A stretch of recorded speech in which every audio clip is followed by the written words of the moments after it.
drag racing fan, let's do it once again and talk drag racing. And before we do that, hey, hit that like button, thumbs up button, and share this broadcast for me. If you're watching on Facebook, if you are watching on Twitter, definitely retweet for me. And if you are watching wherever you're watching from, be sure to go ahead, start liking, sharing, and commenting. We want you to be a part of the show. Speaking of the show itself tonight, well, I am looking forward to having this man on, Chris Graves. I absolutely love what Chris is doing in the world of drag racing. He is definitely causing the chaos, but chaos is good. Funny car chaos, Nitro chaos, Nitro madness, everything he's got going on.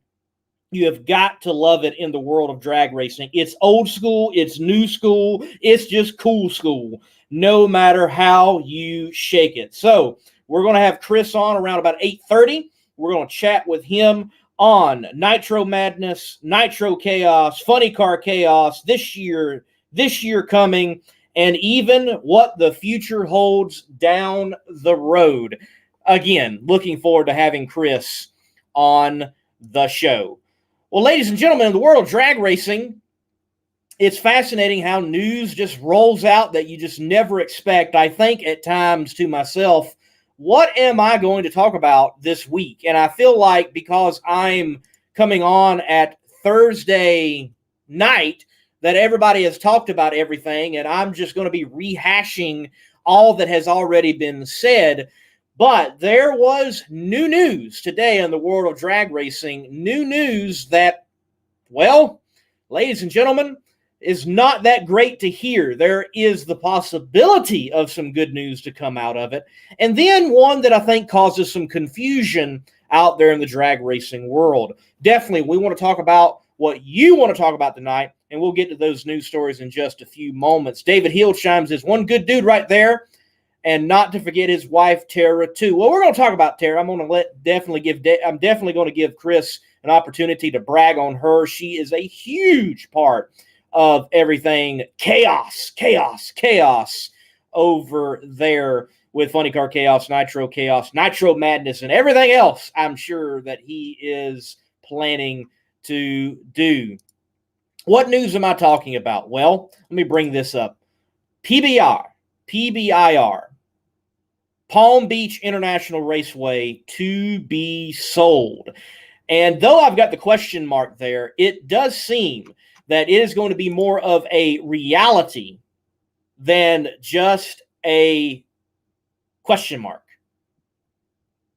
It seems like PBIR, Palm Beach International Raceway, it being sold, looks like that's going to be a done deal, one way or the other. Listen to this quote from a news story out of WPBF ABC Channel 25 News from a Al Gabord. I think I'm saying that correctly. He's the CEO of Formula Race Promotions. He states this concerning the track. It's something that it needs a lot of TLC to be brought up to a standard.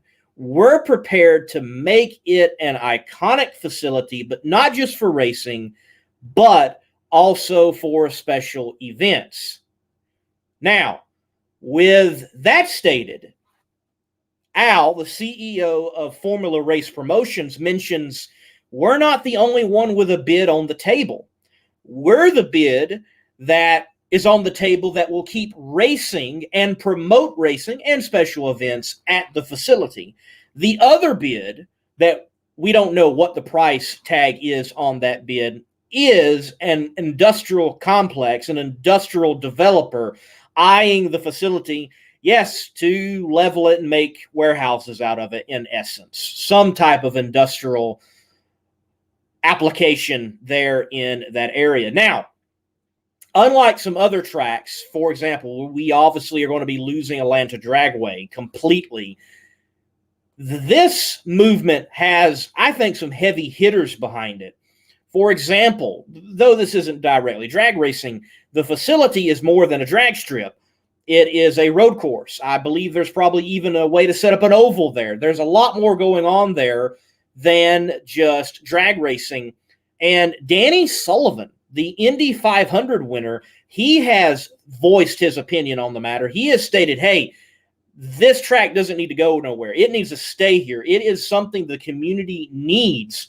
Not only has someone like Danny Sullivan or someone like Al with the Formula Race Promotions expressed, hey, we want this track to stay around. We want it to be in operation and have racing and grow and thrive. That's all well and good, but that's from the racers. But the community also apparently wants this racetrack to stay around. The Palm Beach County mayor, yes, I read that correctly. I've never heard of a mayor of a county. Apparently that might be a thing in Florida or some type of typo within the article itself that I got it from. But the Palm Beach County mayor, Dave Kerner, has expressed his opinion and expressed his desire that the raceway stays as a raceway. So you've got someone like Al Gabord wants to buy it and keep it racing. You've got someone like Danny Sullivan chiming in saying we need to keep racing here. And you even have support apparently from the community. So I hope that the people that are going to sell Palm Beach International Raceway, maybe they don't take the highest bid, but they take the bid that keeps racing in that area. That's what I hope. Let's look at some of the comments we got coming in. Ed, thanks for watching, man. Edward Wolf. And folks, Edward Wolf is instrumental with a lot of independent teams like the New Englander and many others, but he has been supporting Chris Graves and Nitro Chaos. Definitely, especially this year, he's going to be supporting the C field at MoCan coming up in about a week or so, and he supported the B field there at Nitro Chaos. So Edward Wolf Pumps, if you are looking for pumps for your racing application, go check out Wolf Pumps. If you want to run ahead of the pack, well, you got to use the Wolf Man. So check out Wolf Pumps. Troy, thank you for chiming in. Stan, MMR, that's right, Monday Morning Racer. Rob, thank you for chiming in. It does, Stan. It sounds like PBR, and it's hard to get out. You got to say PBIR, and you got to remember the I is in there. You got to remember the I is in there. Lou, thank you for chiming in. Stan, did you have fun at Pomona, Lou? Oh, he's talking to Lou. Well, I'm glad y'all are having those inside conversations right here on Between the Slicks. Can you video some Bandolero videos this year, Jeffrey Beck? Well, it may very well happen, Jeffrey. I love to cover a lot of other motorsports, even beyond drag racing. It just depends on where I go and if they have Bandoleros or not. Definitely my focus is drag racing. I work for Doug Foley and put out social media content for him. So wherever he goes, I've got to be there. I love my PDRA drag racing. I love my Funny Car Chaos guys. But if I'm there and there are Bandoleros racing, we'll get them on camera and we'll put them out on Monday Morning Racer for sure. Doesn't IHRA own PBIR? I'm not sure on the ownership. I did have someone chime in on the Facebook post that I shared that they do own PBIR. So that may very well be the case, that IHRA ownership does own the track.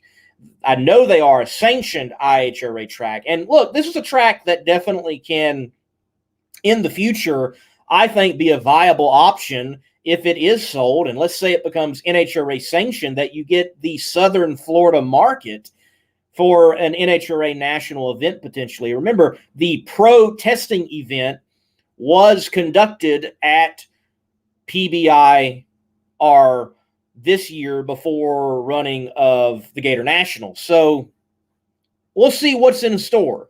It may be one of those situations, as sad as it is to hear that another track is up for sale. And mind you, folks, I do plan on having a video come out where I explain like the future of possible NHRA tracks and what an ideal NHRA Camping World Professional Tour schedule I think should look like, and it will share some of my thoughts on what could be and what it could look like with even new tracks that aren't even done being built yet. But hypothetically, let's say it's sold. Let's say it's sold to Formula Race Promotions. And Formula Race Promotions has already stated, hey, we want to keep racing there. And they go under the umbrella of NHRA for the sanctioning purposes concerning the drag strip.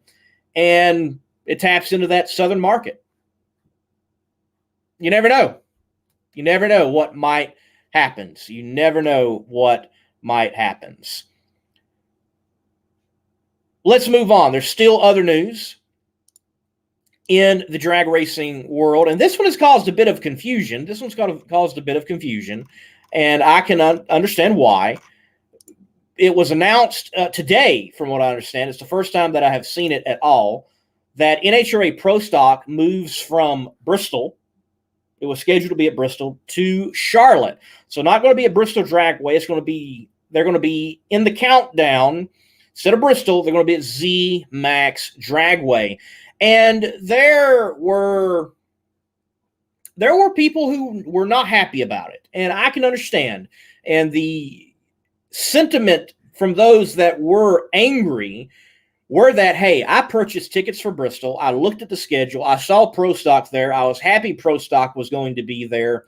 And now you're moving it on me. And there's going to be less cars at Bristol than there are going to be at Z-Max. And when I say cars, rather I should say classes. There are, in total, going to be less classes at Bristol than there will be at Z-Max Dragway for the DeWalt Carolina Nationals. I understand, wow, you just took a class from us. It doesn't look like they're going to be replacing a class. You might say, well, look, why not run Mountain Motor Pro Stock there? That's not going to happen. You're not going to have a field at all for Mountain Motor Pro Stock at Bristol if they did make that addition, because guess what? That same weekend is the PDRA Finals at Virginia Motorsports Park, and you know that the big players in Mountain Motor Pro Stock, they're going to run there. You have three at least running for a championship, and the NHRA has to pull heavily from what the PDRA is putting out. So that's not going to happen. Why has this switch happened? What's the reason? What's up with it? Well, as usual, there was no real reason given. This is what I can deduce, though. Taking some look at TV schedules, and when you look at where Pro Stock is right now, NHRA Pro Stock, Mooresville, North Carolina has almost become a Pro Stock hub. You've got Elite Motorsports. Yes, they're still out there in Oklahoma, and you've got a few others scattered around throughout the United States. But for the Pro Stockers, Brownsburg, Indiana is not a hub. Mooresville would be the closest thing they have to a hub, with KB Racing and even Beaver Motorsports being in North Carolina, and a few other teams basing themselves around the Mooresville area, with the racing that's already there, with it being, well, supposedly NASCAR country. And it is NASCAR country. Mooresville, Race City, USA, as they say. So I think proximity has to be one of the reasons. But when you look at TV, I think that is what dominates this reason for the shift, for the move. Many people love to say that NHRA Pro Stock does not get the love that it deserves. I think that's a fair statement, honestly. But this move, it seems to me, has been made because of TV and the professional category that Pro Stock is still considered. The coverage for the Charlotte Nationals, if you look at it, there are 2 time blocks on Big Fox. Big Fox, 2 time blocks. Whereas when you look at the coverage for Bristol, it looked like it was 1 time block on FS1. That is why I think we're seeing this move from Bristol to Charlotte. It has to do with TV more than venue. Granted, it could be a venue issue as well. I say that because, remember, Bristol was a late addition. There were some type of negotiations. There were some type of holdups in the negotiations. And apparently the ownership of SMI, Bristol Dragway, ZMAX Dragway, so many other properties, they were vying for a countdown spot, and that had to be negotiated. That seems to be the case with, well, them now having a countdown spot. So the move for pro stock, I understand many may be upset, but I think over the individual, and when you look at the whole, I think this is a good move from the NHRA. I think this is a good move for pro stock to be on Big Fox, to be seen, to be visible. A lot of great storylines in pro stock right now, and I'm sure those storylines will continue through Indy, Maple Grove, and to the DeWalt Carolina Nationals. I would like, in moments like this, that the NHRA be a bit more transparent and just say why. If it's TV, say that. The article I read, that it was the press release, whether you read it on NHRA or Competition Plus, wherever else, there really wasn't a reason stated. Just tell us. Be transparent. People want transparency today. We all do. Just say why. And I think most people can accept you moving something at that point because you told them why. Troy, he says, petition for PBIR. Yes, sir. There is a petition, and I've got to upload it really quickly, but you are correct. I will try to upload the photo so that folks can see that that is the case, and there is a website that you can go to. It is out there. There is a website to, in essence, save the Speedway, as it were. Save the Raceway. I think this is it. Nope, that's not it. That's Strutmasters. By the way, folks, strutmasters.com. If you are having suspension issues with your active system, check out strutmasters.com. Again, thank you, Chip Lofton, for all you've done for me. Been immensely big on the help. It's undeniable, and it's almost indescribable how greatly you've helped me and been able to further what I'm doing. But folks, do a Google search, petition PBIR. It is out there. Look for it on Monday Morning Racer later. I'll definitely share it once I'm done with the show. Maybe tomorrow. You can be a lookout for it and sign the petition. Sign the petition. Let folks know that you want PBIR to remain a racing facility. Remain a racing facility. Stan, he chimes in and says, NHRA ticket prices and obligations to fans is Nitro only. Stan, that's true. As stated, I don't think this is so much Nitro. I think it is TV and getting Pro Stock on a bigger platform, actually. I think that is the case and what's happening, because there's more time allotted. If you look at the time situation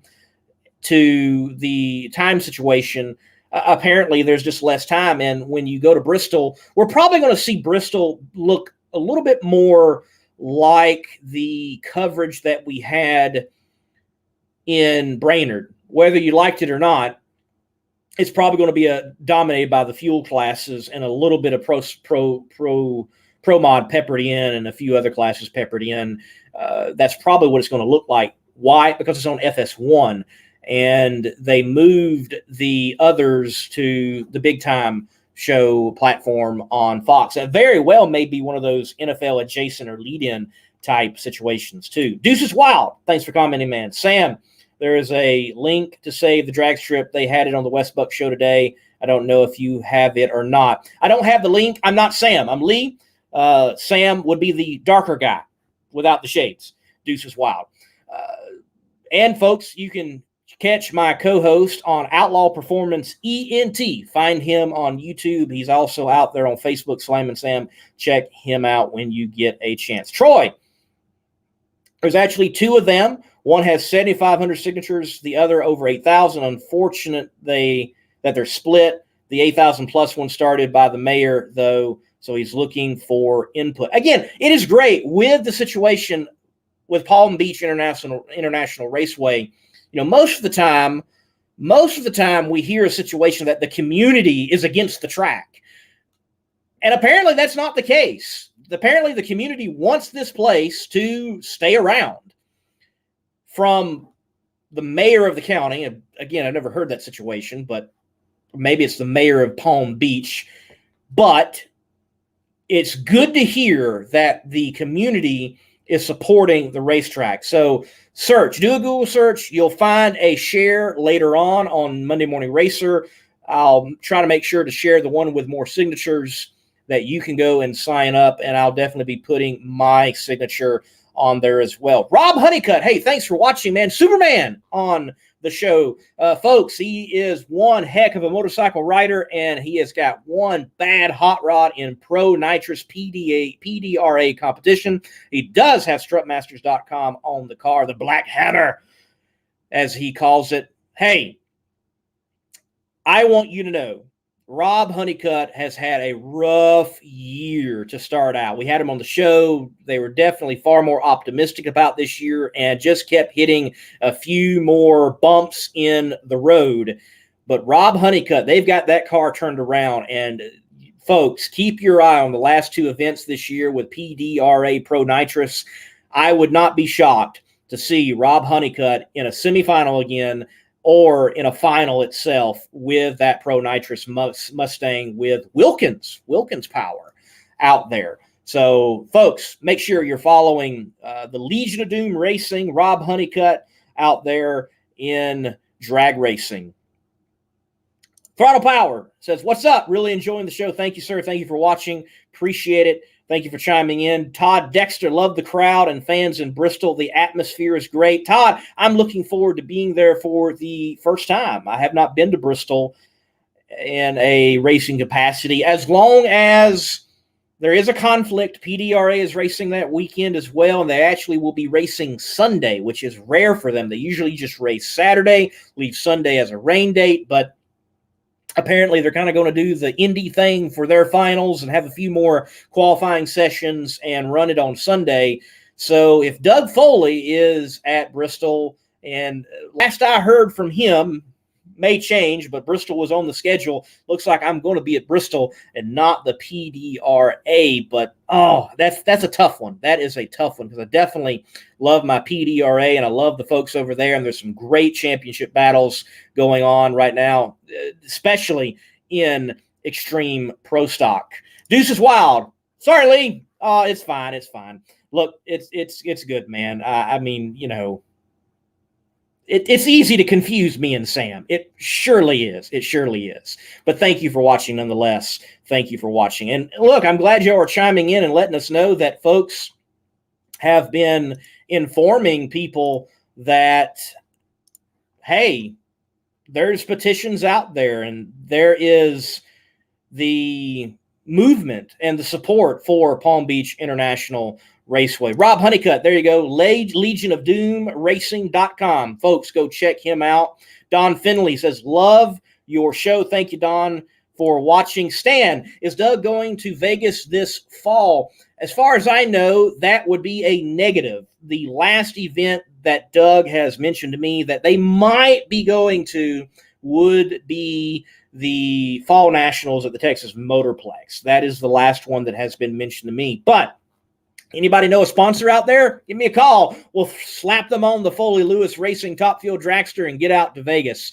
I do know that Doug loves to go to the casinos every now and then, so that would be a great place to go and experience a drag race. Las Vegas is great.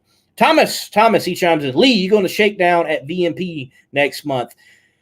Man, there are so many great events I would love to get to, but there is only one of me. There's only one of me. Yeah, I love it when people chime in and they're like, I love what you guys are doing at Monday Morning Racer. And I'm like, there's just one guy, and I'm the guy. It's just one Monday Morning Racer. Hopefully one day I can employ some people and have a team. But looks like, no, I will not be at Shakedown Nationals at VMP. I don't remember what the dates are, but I imagine that it conflicts in some way, shape, form, or fashion with a NHRA national event. So I will be at those events. I actually have about a 9-week stretch where I will be at a race period coming up after this week, starting with Indy, then Maple Grove, then the national event at Charlotte. There's a PDRA event there at Galot. Bristol, Enos, all the way to Pomona. And then I think after Pomona, there's even a Southeast Gasser Association race that I plan on attending. So busy times ahead of me, but that's definitely good content coming up on the Monday Morning Racer YouTube channel. Rob, we'll see what happens. I might even try to pay someone to be there and get event footage for me that weekend. We'll see what happens. Sam Smith, my co-host on the Competition Plus Power Hour. I love MMR. Thank you, man. I appreciate the support. Thank you.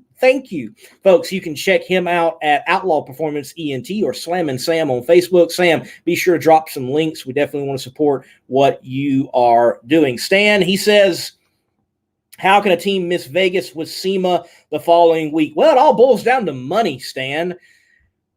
That is a long trip for the team, the haulers, to get out there, motels, and then if you were staying over and participating in SEMA, as great as the business opportunities are, I would think in the racing industry, and might be able to ask Chris this, as great as SEMA is, I think PIR in Indianapolis would be the event to attend over SEMA. If you can attend both, certainly just do both. But with you mentioning that, Stan, I will allude to my potential NHRA ideal schedule that I think should happen, or what I would love to see. So, traditionally, the NHRA finals has not always been Pomona. For example, it was at Ontario for a long time before we lost Ontario, and it was at other places before it was Pomona. I think that the NHRA finals should conclude or should happen at Las Vegas, roll right over into SEMA, and have your banquet, your dinners, your championship presentation right there on one of the biggest stages and platforms in the automotive industry. I think that is what needs to happen for the NHRA. And obviously, with that being the case, I am alluding to a shortened schedule for the NHRA. So, folks, just a few moments, we're going to bring on Chris Graves, promoter extraordinaire, and chat with him on Funny Car Chaos, Nitro Madness. I'm sure he's going to be adding other things here eventually to the list. There it is, folks. Sam's link. Go check him out when you get an opportunity over there on YouTube. He's got a lot of great interviews with crew members and racers themselves. Stan, I think the finals should be at Indy over Labor weekend before football starts. There's an argument to that. I think it's too soon, though, man. I think that's just way too soon, and it just doesn't fit traditionally with the NHRA schedule at all. And I think there's a way, just like the lead-in with the Gator Nationals into a cup race, that the NHRA using the lead-ins can help bring some new people to the table in viewership and fandom. Don, he chimes in, says, come preview the injected funny cars and slingshots at Mid-America Dragway September 25th through 26th, or Amarillo on October 15 and the 16th. Loud guy in the back. Hey, guys, if you're in those areas, check those races out. A lot of great racing throughout the country. Folks, remember, there's more out there than NHRA, and I definitely hope this show and Monday Morning Racer as a platform showcases that there's way more than NHRA. Waterbug85, thank you for watching, man. Deuces Wild. MVP is running the Street Outlaws this weekend. Yes, sir, they are. And I love what they're doing with Street Outlaws. I'm not the biggest fan, but I love the formula, and it is definitely popular. And look, you look at what No Prep Kings is doing and Southeast Gasser Association is doing, and it's like, there's the formula. It's not that hard. Just at least make the cars look like the cars, and people are happy. Like, that's all I want from Pro Stock. Just look like a car. Have big slicks. Have wheelie bars. I don't even care about the hood scoop. I don't have to have the hood scoop. Just make them look like the car, and not like a jelly bean, as someone routinely says in one of the Pro Stock groups I'm in, the Jelly Bean Chronicles. That's how they put it. All right, last couple of comments here, and we're going to get Chris on. Keep it up. Thank you, Doug. We will do that. Sam Smith, Vegas should be end of the season, then SEMA. All-Star Weekend would be Pomona. Ooh, that's interesting. That's interesting. That's interesting. You know what's far more interesting? Our guest tonight. So right after this break, we are going to have Mr. Chris Graves on right after this intro.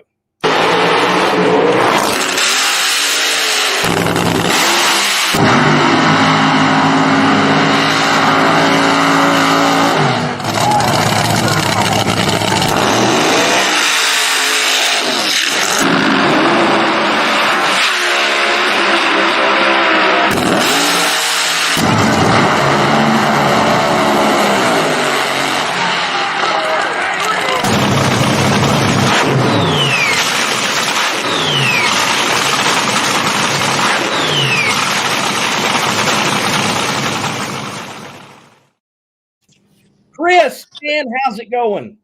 Doing good, brother. How are you, man? Man, I'm great. I'm talking drag racing. Got one of the great promoters in drag racing on the show. Man, look, you're doing a good job. Congratulations.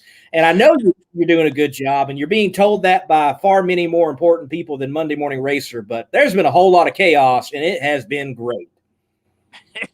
There's been a lot this year, man, and we had the hammer down ever since Ennis, and had a little break here in August, and that's been good. We've been able to squeeze out to Colorado for a couple weeks and chill out and go fishing for a little while, and now we're full throttle on Mocan, which is next weekend for Funny Car Chaos. So yeah, we've had a blessed year, man.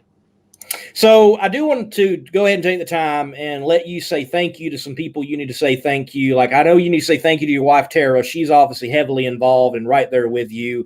And then Edward Wolf, I'm bringing up this comment from him, the boss man, Chris Graves. But Ed has been a longtime supporter in drag racing. He's definitely been helping out this year in Chaos. So I just want to give you the platform. Go ahead and say thank you to who you need to say thank you to, man. All right on. Yeah, man. Thank you to my wife for sure, man. She does a whole lot more than most people realize. And without her, there is no Chaos. So definitely her first. But, thank you obviously to Fred Spell Paving Services, our title sponsor this year. Ed Wolf, Wolf Pumps, Mears Miles de Volvo, Intech Oil. We've got a lot of great people supporting us. Marvin Rodak's Custom Coffee, Alky Digger.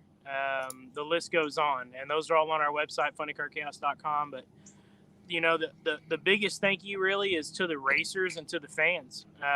These racers are understanding what we're trying to do, and they appreciate it, and that's why they show up, because they have fun, and the fans are interested in it and enjoy it, and that's what I'm here to do. So there's a lot to be thankful for, but it comes down to the racers and the fans really is the magic behind the potion, and of course the sponsorship keeps the train rolling down the track. So it's a lot of factors go into it, but it's working out great, and we're blessed to be a part of it. Well, Bill Naves chimes in and says the Vince McMahon of funny car racing. That's pretty good, man. I mean, I like that. The Vince McMahon of funny car racing.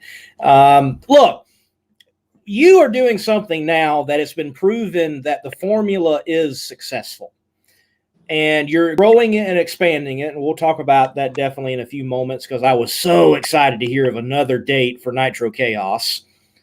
But take us back to the beginning.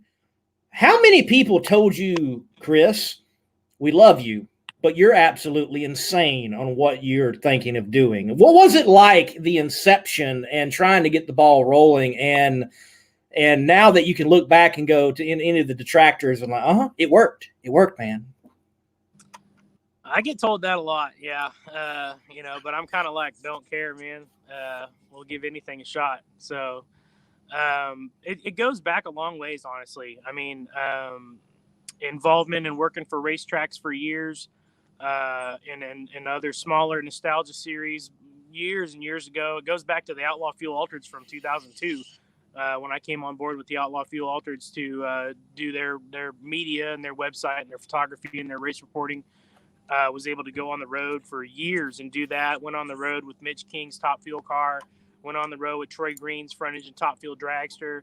Went on the road with Dale Creasy Jr. and IHRA for a couple of years. Went on the road for Tony Pedregon for 7 months. So a lot of experience in seeing many different aspects of drag racing as a crew guy.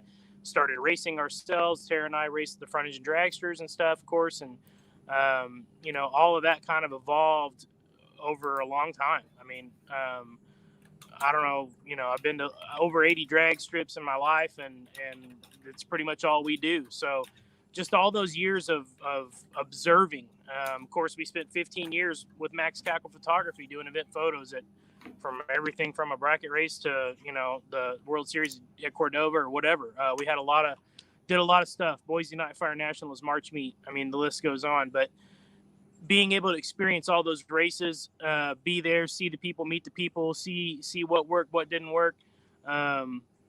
Started getting involved in and doing my own events at North Star Dragway, several match race type events that were really cool, which is what Funny Car Chaos originally was a match race. And by the time I got done booking 6 or 8 cars, I was knee deep in the bucks, and I thought, well, maybe we should just put these bucks in a purse and let Funny Cars come get it. So that's what we did. And 2018 was the first year that we kept going. The first race was September of 17.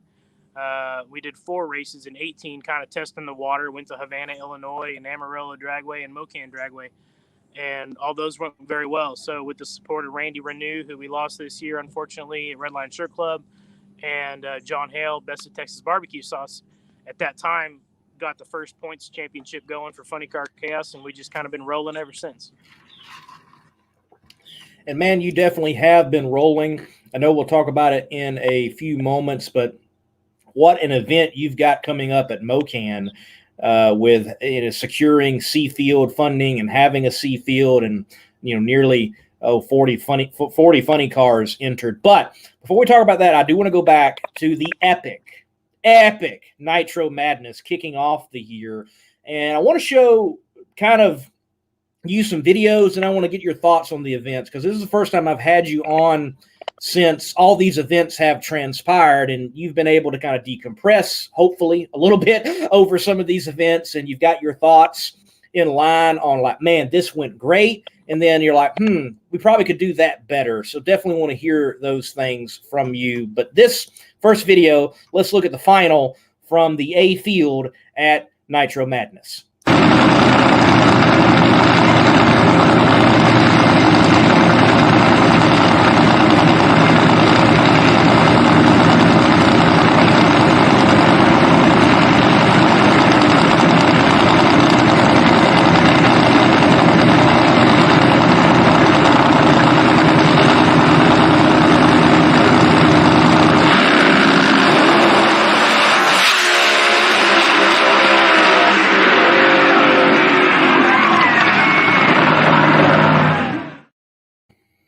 Alex Smith in the Alki car gets it done over the Nitro car. By the way, folks, Alex won NHRA National event here this past weekend, so congratulations to him. Yeah, Chris, look, nearly 70 funny cars, a little over maybe. I can't remember the exact number, but epic event, and comes down to that A field final, and I think it's everything you wanted. Nitro car versus alcohol car. And alcohol car won. I think that's even more impressive. So talk to me about that final and what it means to you and what it means for that event and what you're trying to do. Yeah, prime example, man. I mean, that's what Funny Car Chaos is about. It's every pair that comes to the starting line, you don't have a bet on. I mean, you don't know what's going to happen. And that's what's so exciting about it. That makes everything so exciting throughout the entire event, as opposed to, what you might see on TV. But, having Del Worsham and Kyle Smith in the final round, I mean, young, new driver, family history, alcohol car versus a total badass that's been doing this since he was the youngest pro funny car driver licensed, I believe. I mean, what an awesome deal. You got to get down the track. And, Worsham was throwing down. Those numbers are not off of national event numbers. So they were definitely not tuning it down, showing no mercy, man. And that's fine. There was plenty of power there. He had plenty of competition, but getting down the track at Funny Car Chaos is always key. I tell everybody that, there's a couple, we got certain cars that are faster than others, but A to B wins the race every time. And I've seen it time and time again. and so you can't get too greedy. But that final round is a prime example of why Funny Car Chaos is so exciting, why it works, why we run the AB format, why we do the point system the way we do it, and why everybody's having fun and keeps coming back. That was not the only historical moment at Nitro Madness. There was some heavy hitters from the altered world, and some records were established. And we're going to show the mile per hour record right here.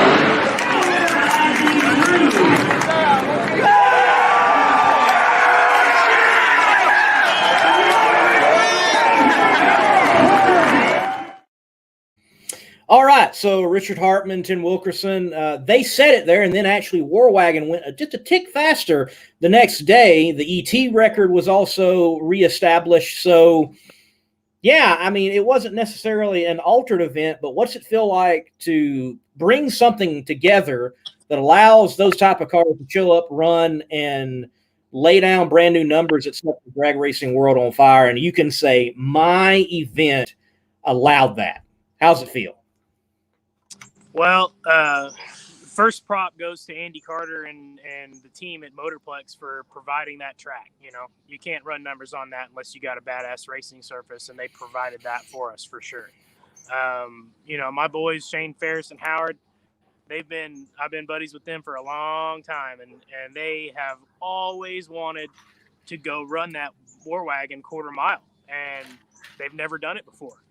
And I kept telling them, man, we need to go to Bakersfield in March. The air's awesome, the track's badass. They run 6 flat index. Who cares? Just go out there and run 450 and load it up. I mean, we got to do it. We got to take this Warwagon quarter mile. So when the Motorplex race came, Shane, first thing he texted me, said, dude, we're there. We're running quarter mile. We're going after world record. Put us down. That was like in November. We hadn't even announced anything about the race yet. That was like the first announcement was Warwagon's coming to break the world record. And those two milestones, first to the 4s and first to 300, there really isn't anything left in fuel altered besides whatever the record is. So, to break both of those milestones, I remember standing on the start line when that happened. And I mean, the hair on my arm stood up, and it's just like, wow, this is crazy town. That was one of the coolest things I'm ever going to see in my entire life. And so it meant a lot to them. It meant a lot to Wilkerson too. And Richard, we've known Richard for years. It was just an awesome thing for the fans. And I'm working on putting on a bounty next year. Trying to find $5,000 if somebody can break the lapse time record or the mile an hour record. I don't care which one it is. We're going to try to find a $5,000 bounty, and Shane Ferris already told me he's going to be there if I find that personally. So if I can find that bounty money for $5,000, if the record's broken, Warwagon's going to try to come back last weekend of March next year and do it again. There you go, folks. There it is. You heard it right here on Monday Morning Racer. There needs to be some money put up, and someone's going to come out and try to do it even better in the fuel-altered world. Well, man, look, it was a spectacular event. I drove from Roxborough, North Carolina, which is above Durham, all the way to Enos, Texas, to experience it, and it was definitely not a waste of my time in any way, shape, or form. It was such a great event. It was spectacular to see 70-plus funny cars. I've never seen so many cars in my life, especially funny cars. I mean, the staging lanes weren't big enough, and we're talking about Texas.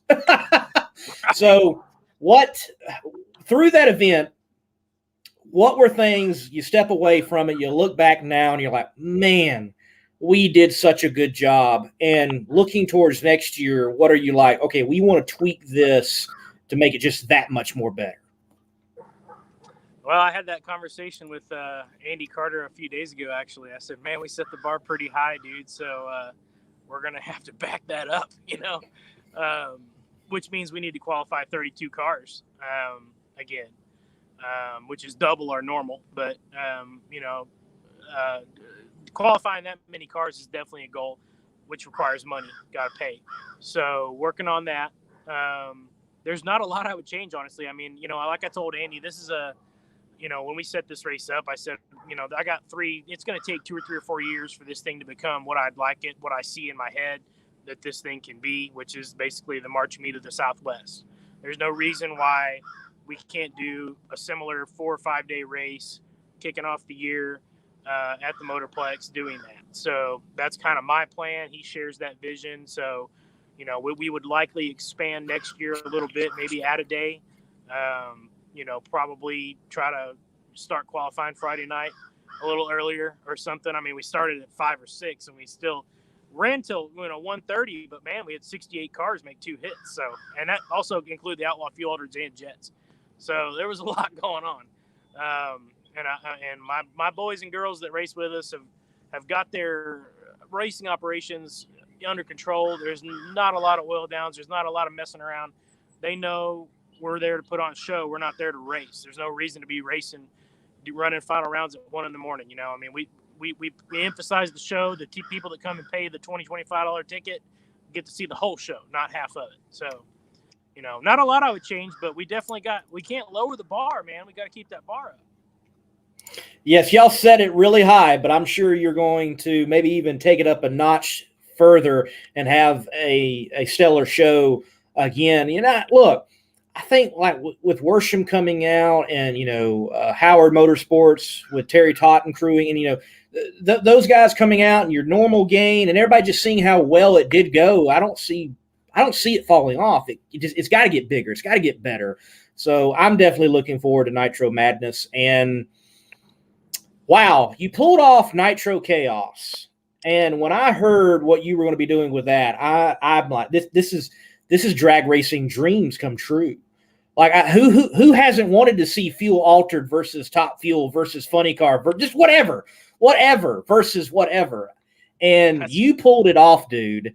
So how challenging was it to bring it together, though? I mean, was there any talk from like FED guys and fuel altered guys and TF guys and FC guys and all the TMI and the 411 on everything of like, well, we don't want to run them. We don't got a chance. Or, was there any of that bickering or was everybody like, well, finally someone's doing it?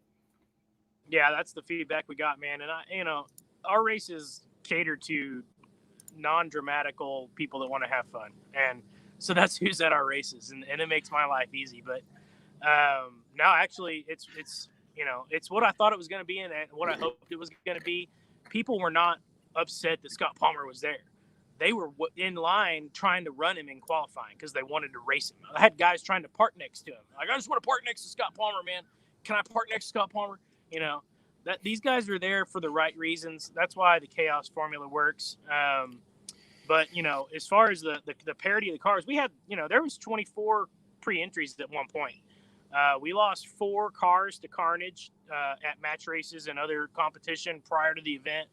And then there was a big race at Martin, Michigan the next weekend that I lost a couple of cars because, I understand. And I want, it's another thing about Funny Car Chaos and Nitro Chaos and whatnot. We're putting these cars on the map. People are identifying with the car names. Every car has a name. Every car has hero cards. Everybody's bodies are out behind their trailer. You can take pictures with them. I can't tell you how many guys in Funny Car Chaos have booked match races because track owners see that. They call them and they say, hey, man, why don't you come run at my local track, And so a lot of match racing getting booked, which, a few cars fell off due to that because they get guaranteed money. I understand all that. That's just being a racer. But, the cars that showed up, we had a solid field and it was everything we wanted it to be, man. I mean, you had a Top Fuel car versus fuel altered in the final. You had an A fuel frontage and dragster against a Funny Car in the B field final. So, I mean, what else? What else? You dominated the track record. Header flames till no end. So, very entertaining. Looking forward to next year for sure. Gerald and Eddyville Raceway Park.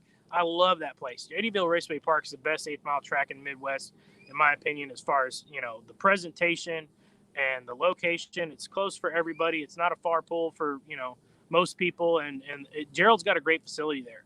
My favorite drag strip of all time, ever since I was 15 years old, has been Mocan Dragway. And Carl Blanton and the folks there are great. Carl called me and said, man, my next year is my 60th anniversary race. I'd really like to do Nitro Chaos with you. If you want to do Nitro Chaos at our big anniversary event. I said, dude, there's no question about it. We're in. So we got the dates figured out between Gerald and Carl and got those announced recently, you know. So there you go. Anything on 80% or better. So that's rear engine dragsters, front engine dragsters, funny cars, fuel altereds, pro mods. It's all of it. Fuel altereds. Bring it on. If it's got 80% or better in the tank, man, come and get it. 10 grand to win the A field. Man, it is so cool to see that you got another event. It's going to be 2 next year. My calendar is marked, and I hope and pray there are no conflicts, and like Doug doesn't go to any races that weekend, and I can go to Nitro Chaos. But because look, like I told you on the starting line, I'm like, I'm here on my dime. I could have gone to Pomona on the Strutmasters dime. Thank you, Strutmasters. But what you were doing, I felt, was bigger than Pomona. And you stole some steam from the NHRA because Scott Palmer smashing that track record and establishing a new one. I mean, the video I had, Dragzine used it and Drag Illustrated linked it. And I mean, that captured attention, and him doing throttle wax in the burnout box after the win got attention. No 8 mile burnouts at Pomona. Wow, I mean, the burnouts were, it was like, so I'm in the stands filming. I'm expecting the little burnouts, like, typical at an NHRA national event. And I'm, no, never mind. I got to keep panning. And to his credit, he did it all weekend. Like even the final burnout was a longer version than normal. So, credit to Scott for being a showman and putting on a show. But yeah, I mean, this event out in a cornfield, which the track is way more than that. I agree with you. I was so impressed by the facility. And Gerald and his group just must be a good group too. Gerald walked up to me and he waited for me to get off the phone. I was talking to Mom. You got to talk to Mom. When Mom calls, you got to talk to Mom. And I was talking to Mom. And when I got done, he's like, man, I watched your Competition Plus show and thank you for coming here. And we're glad to have you. And I still count myself as this little guy. Like no one should really recognize I've showed up in my shades, but I appreciate that. And man, just what a great event. Drag racing dreams come true. And I got the video. Let's show the final with the A field. As you said, top fueler versus altered. I mean, just, dreams come true.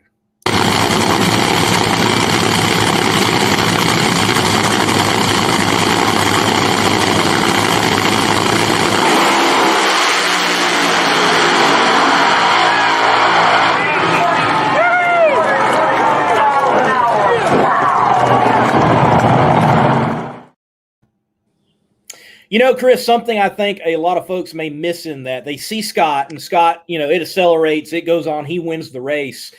But credit to the driver of the fuel altered, and his name and the car escapes me right now. I think it was Nitro Madness. I think that was the name of the car. Anyway, there we go. He stayed in it. He did not get out of it. He full pulled that thing. Oh, yeah. And what's really interesting, if you were there, the story, but Palmer was struggling all weekend. At one point, the pit mat was on fire on Friday during the warm-up. He asked me, hey, man, you want to get in it? I'm like, I'll get in it next time. And then sure as heck, they had a fuel leak and the pit mat's on fire, man. It was typical deal, but it was all good. And he also missed Q1 that weekend, and they got it fixed and made Q2. That's when he set the record. Won first round. Had a bye had a competition single in the second round, but the car shut off. The oil pan pressure sensor shut the car off at about 100 feet. And had his opponent not been broke, who was running great that weekend, Brian with the Frantic Fueler Dragster was running fantastic, ran a 378 first round, would have totally beat him. So, and probably would have won the race. So, Scott Palmer won. Yeah, he had the fastest car there. but they fought it, man, and they earned it, and they entertained, and it's all good, and that's how it works out. But again, it's all about going A to B, and so that was an interesting story there. He didn't walk into that win by any means. He definitely did not. And if there was not some carnage, as mentioned, the dynamic of that race could have been completely different, and we could have had different winners no matter what, whether it A field or B field. And I mean, even the B field winner, I mean, almost tasted some corn in the Chi-Town Hustler with the parachutes not coming out. So it had some twists and it had everything a drag race should have. It really did. It had its stellar runs, header flames, people visiting the Iowa version of the sand pit, and breaks. I mean, it had it all. It had it all. Not to mention, you had a great supporting class. There were some great top dragsters out there, and top sportsmen, and the gassers. I mean, it was a great card. So I can't wait for. Yep, the super. Oh yeah, man. The guy who won was in this beautiful Mercury with Mocraft on it, Motorcraft on it. Oh, great event. If you missed it, I'm sorry. You did not treat check yourself. Out your YouTube video. Check it out on. Yeah, check out my YouTube videos. There you go. Yes. Check them out. Check them out. So before we look at the future in particular with the great event you got coming up next week at MoCan, some folks are asking some general questions, and I think that they will help their exposure and understanding of Funny Car Chaos and what you're doing with the Chaos platform. So Stan asks, any chance of bringing a race out west? So I know you got a lot on your plate right now, but any way or any talks with anyone to kind of bring in the formula beyond the Midwest? On a points championship tour stand base, probably not. We would keep the points races in the Midwest because that's where the membership's from. I'm not going to ask my budget racers to drive to Bakersfield or Tucson or Sonoma or wherever. But we could do exhibition events, which I've done before. Non-points races, just like Funny Car Chaos, just won't be for points. That would cater to cars in that more geographical area. I've been approached by several West Coast tracks. Right now, COVID kind of messed all that up, but we had a pretty good thing going with a pretty pristine track out there. But COVID kind of shut that down for now. We've also talked to many tracks on the East Coast, but, I'm not afraid, definitely not afraid to do exhibition events, what I call them, exhibition events, which is the exact same thing as Funny Car Chaos with no points. So that my guys don't feel the pressure and the financial pressure and the time pressure to drive from Texas, Oklahoma, Kansas, Missouri, Colorado to, far east or west coast. But they could come if they wanted to, and I know a few that probably would. But there's always a possibility. And we get approached a lot, and you gotta make sure you're going to the right facility that's got the right safety things in place, and the right market and the right location to draw cars. There's just certain places there's not a lot of cars, and there's certain places that there are. Right. There are. You go throughout the country, and there's particular pockets. For example, if you're going to run Pro Mod, if you're southeast, northeast, man, you can get Pro Mod. They come out of the woodwork. They're everywhere. But you try to run Pro Mod, even Midwest or further into the West, it can be a challenge in the particular areas of having enough Pro Mods come out. That can certainly be the case. I would love to see Funny Car Chaos in some shape, form, or fashion at like a Galot Motorsports Park. Stellar track out here near Raleigh. I think that would be cool if it ever gets worked out. So put that one on the list there, Chris. Put that one on the list. I can do it. Waterbug85 says, how do you choose who competes in Funny Car Chaos? Top 10 in NHRA points. I think this is a great way to explain that, well, it's your own thing, and it's kind of whoever shows up as long as it's a funny car. Right. I'm sorry. Can you say that one more time? I lost you for just a second. All right. So Waterbug85's question is, how do you choose who competes in Funny Car Chaos? Top 10 in NHRA points. So, what's the format for entering into Funny Car Chaos? Run what you brung, man. Any body style, any engine combination. We prioritize safety of the car and safety of the driver equipment, and that's it. So you can bring any kind of style funny car. any kind of style engine combination and come try to be a part of the quick. What we're doing now is running A, B, and C fields. So eight car fields, A, B, and C is 24 cars we're qualifying. The Wolf Pumps has stepped up to help us secure that C field all season this season, but that was not the plan going into this year at all.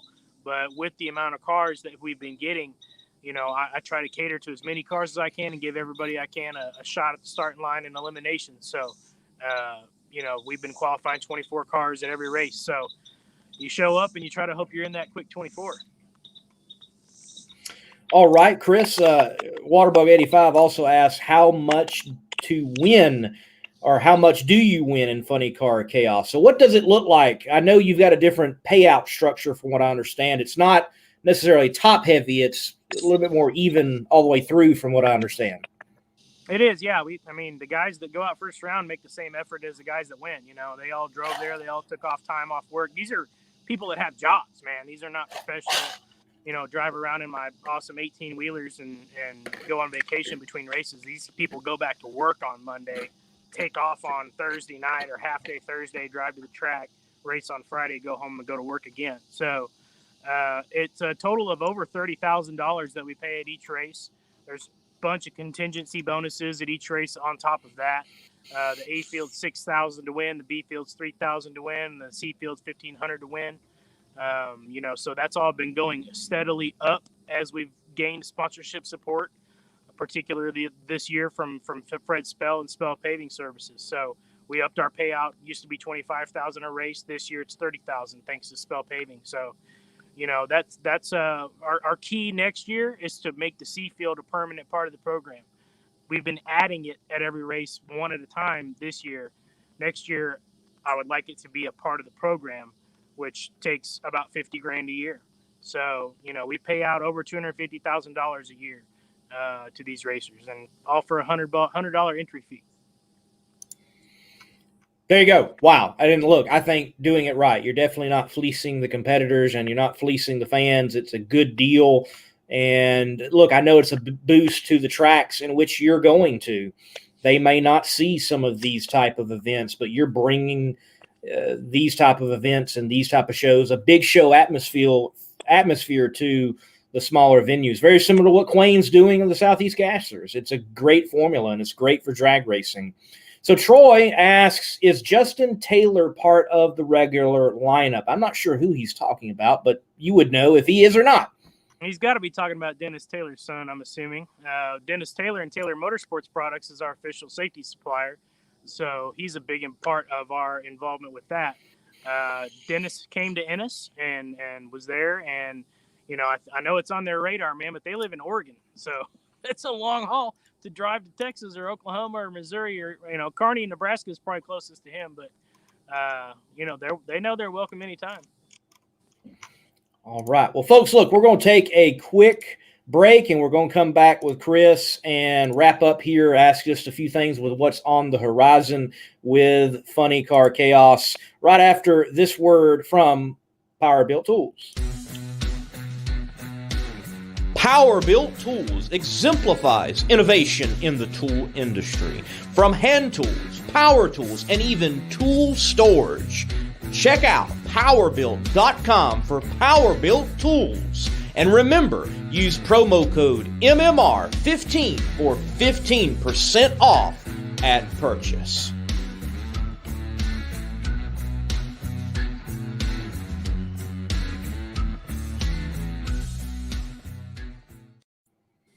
All right, Chris, I believe, as I have seen elsewhere, like your second biggest show of the year so far, 40 plus funny cars showing up to Mocan Dragway.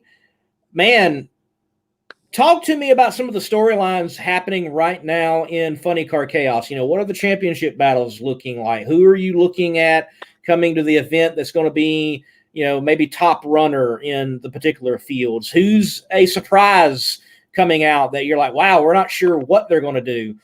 So what's this event shaping up like?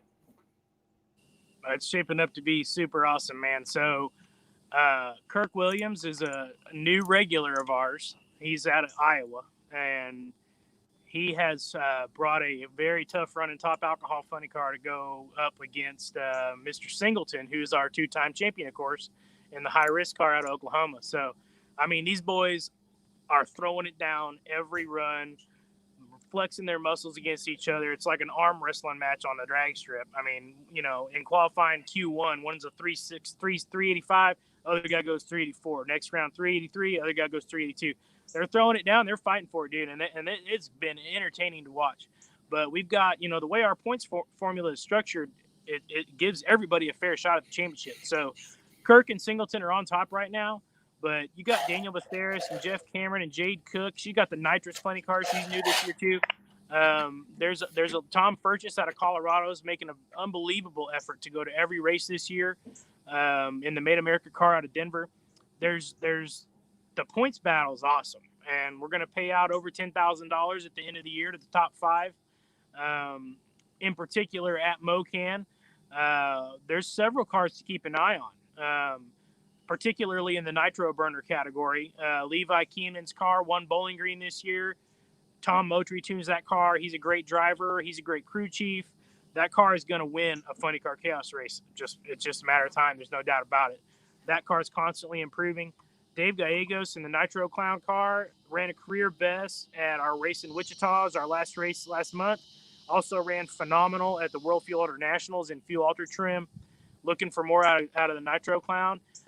Definite contender at MoCan. And you got Anthony Whitfield, man. He's my buddy and old friends, and ran Outlaw Fuel Altereds and runs World Fuel Alter Nationals with the Mighty Mouse car. This will be his first race with a funny car body on it. So looking forward to seeing what Anthony can do. I mean, there's 40 cars coming, so it's going to be fast. It's going to be wild. We got jets and Dirty South gassers and all kinds of good stuff at MoCan. So we're really pumped up about it. You can watch it all live on flowracing.com. Well, I'm glad with your rule package, if a centrifugal supercharger, a Pro Charger, ever shows up, there's no worries, as there is in Pro Mod right now. Bring it. I bet one comes next year. I mean, why not?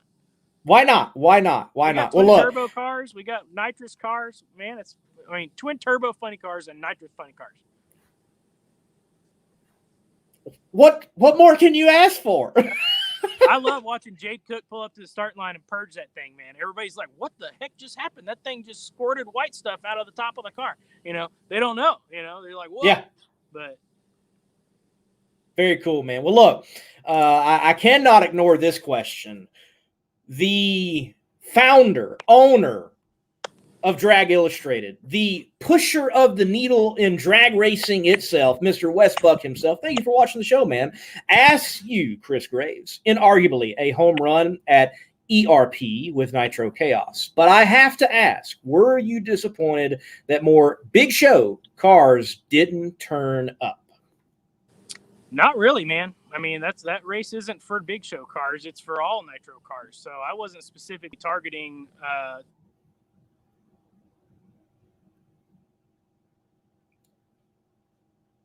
Uh-oh. Chris, we lost you for some reason. The mic went down. You got me? Oh, there we go. Yep.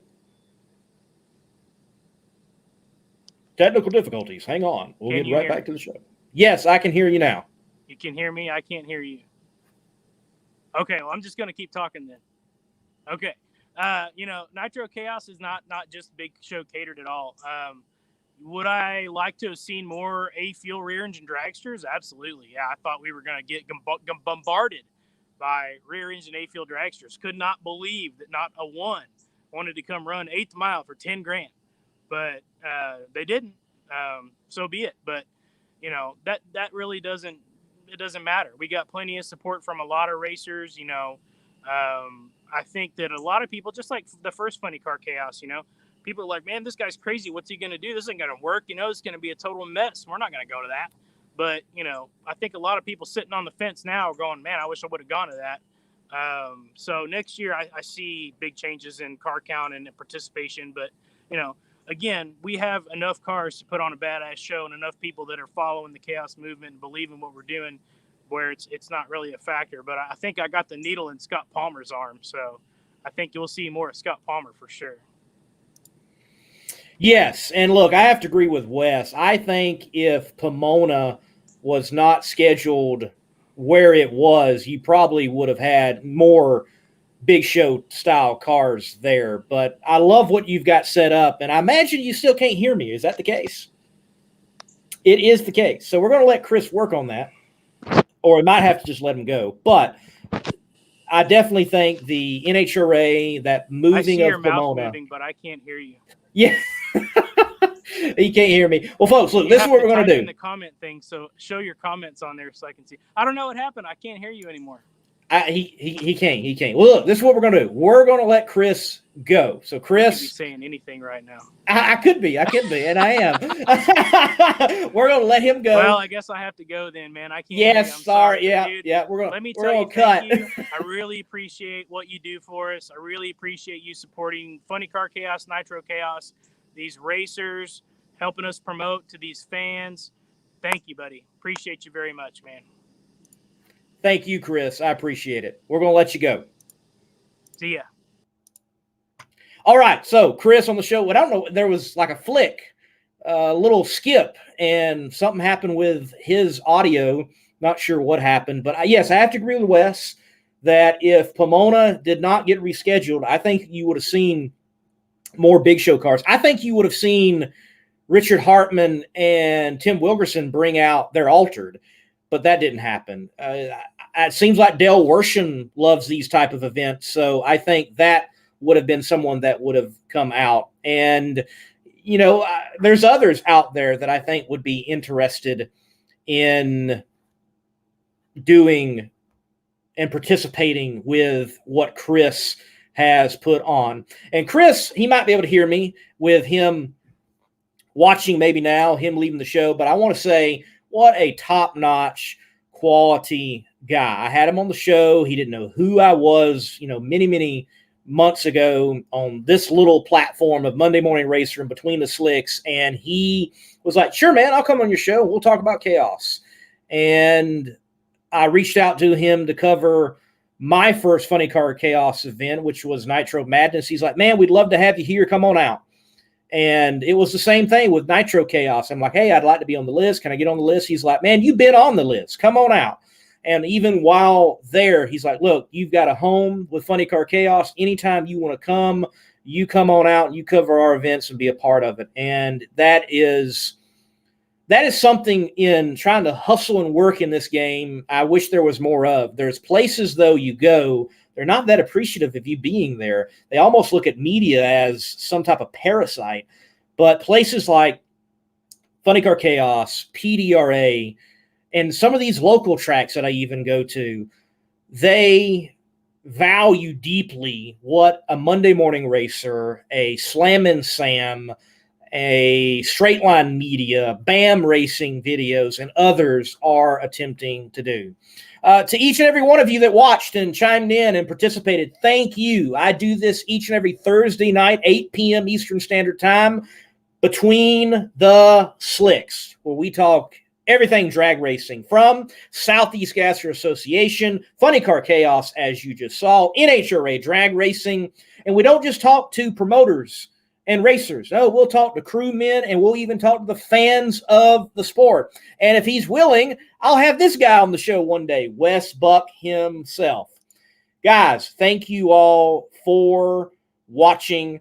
Until next time, God bless, and keep the pedal to the metal.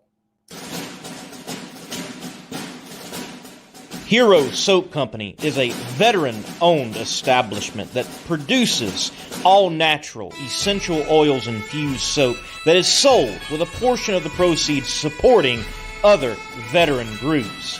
Hero Soap Company. Heroes supporting heroes.